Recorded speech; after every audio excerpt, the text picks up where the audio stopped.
जी परेशान हो रहे हैं लोग इसमें। जी सुप्रिया जी, सही है। अनुराग भदौरिया जी, गौरव जी आ रहे हैं, 2 मेहमान हैं, उनके बाद आपका नंबर आएगा। आप अगर चाहें तो नोट कर लें, सुप्रिया जी का जवाब दे दीजिएगा। मैंने नोट कर लिया, कोई हाँ अनुराग जी, अब जब यहाँ पर बात सब इस तरह की आ गई है कि आप विपक्ष एकजुट होकर भी सरकार से कुछ कहना चाहता है, लेकिन सरकार को ये लगता है कि नहीं, आपके ये जो मुद्दे हैं, जो पॉइंट्स हैं और जो सलाह आप सरकार को दे रहे हैं, उनमें कोई दम नहीं है और आप सीधे सीधे राजनीति कर रहे हैं, तो क्या सिर्फ लोगों को जागरूक कर देना, लोगों को बता देना, जैसे सुप्रिया जी कह रही हैं कि हमारा उद्देश्य है कि हम तो सरकार को जगाएंगे, सोई हुई सरकार को, सिर्फ वो है, या वाकई जमीनी स्तर पर कुछ हो, मिलकर आप लोग कुछ और ठोस करें अलग से सरकार से हटकर?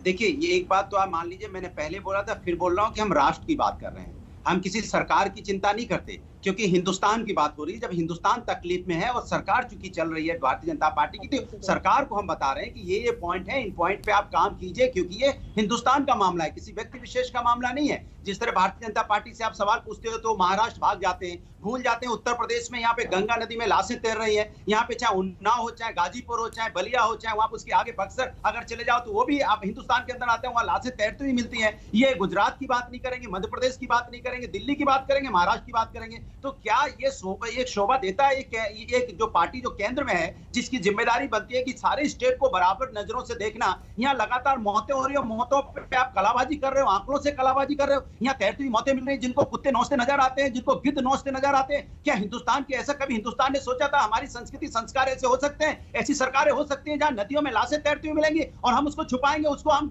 बालू में गाड़ देंगे, बालू में गाड़ने के बाद फिर बारिश होगी, फिर लाशें ऊपर तैरने लगेंगी? क्या कभी किसी ने सोचा था? और सरकार से पूछो तो सरकार उसको छुपाने की कोशिश करती है, वो बोलती है बिहार से आई, बिहार से बोलेंगे उत्तर प्रदेश से आई। मैं पूछना चाहता हूं, अगर उत्तर प्रदेश की है तो इस देश की है, बिहार की है तो इस देश की है, अगर वो इंसानी तो है, हमारे आपके ही भाई बहन है जो तैर रहे हैं, तो आप जिम्मेदारी से क्यों भागना चाहते हो? तो फिर आंकड़ों से कलाबाजी क्यों कर रहे? जिसको जो चीज आपको आज से 1.5 साल पहले करनी चाहिए थी, आपको जग जाना चाहिए था। 1.5 साल पहले यहाँ पे ऑक्सीजन के प्लांट, हॉस्पिटल लगने चाहिए थे, बेड की व्यवस्था होनी चाहिए थी, यहाँ पे वेंटिलेटर की व्यवस्था होनी चाहिए थी, हॉस्पिटल में एम्बुलेंस की व्यवस्था होनी चाहिए थी, जो आपने नहीं किया। आपकी नाकामी की वजह से आप फेलियर हुए, आपकी पॉलिसी गलत थी, आपकी नाकामी से, आपकी गलती की वजह से यहाँ लाशें नदियों में तैर रही हैं। यहाँ पे आप जाओ, शमशान घाट में जलाने की जगह नहीं है, अगर जगह मिल जाती है तो लकड़ियां नहीं मिल रही है, तो लोग अपने शौक को नदी में बहा दे रहे हैं। तो क्या हमारे लिए शर्म की बात नहीं है? इससे शर्म की बात हो सकती है? मानवता के लिए शर्मसार करने वाली बात है। उसके बाद जब भारतीय जनता पार्टी टीवी पे आकर अपने को आप डिफेंड करती है और महाराष्ट्र और दिल्ली की बात करती है, तो मुझे लगता है कि ये लोगों के अंदर इंसानियत मर चुकी है, मानवता मर चुकी है। ये इंसानियत से कोई लेना देना नहीं है। अगर होता तो कम से कम एक्सेप्ट करते,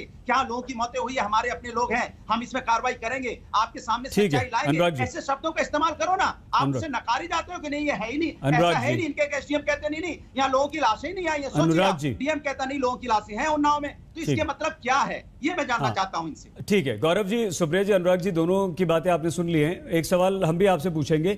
माधव जी, आपसे क्षमा इसलिए है क्योंकि ब्रेक लेना पड़ेगा, ब्रेक के बाद आएंगे तो एक रिएक्शन आपका और फिर उसके बाद गौरव जी को सभी बातों के जवाब देने पड़ेंगे। मुद्दा आज सिर्फ ये है कि 12 विपक्षी दल मिलकर सरकार के सामने 9 मांग रख चुके हैं। ये सुझाव हैं कि इससे देश को फायदा होगा। क्या सरकार को लगता है कि सुझाव उसके काम के हैं या वाकई देश के फायदे के हैं? इसी पर कर रहे हैं हम चर्चा। देखते रहिए आज तक।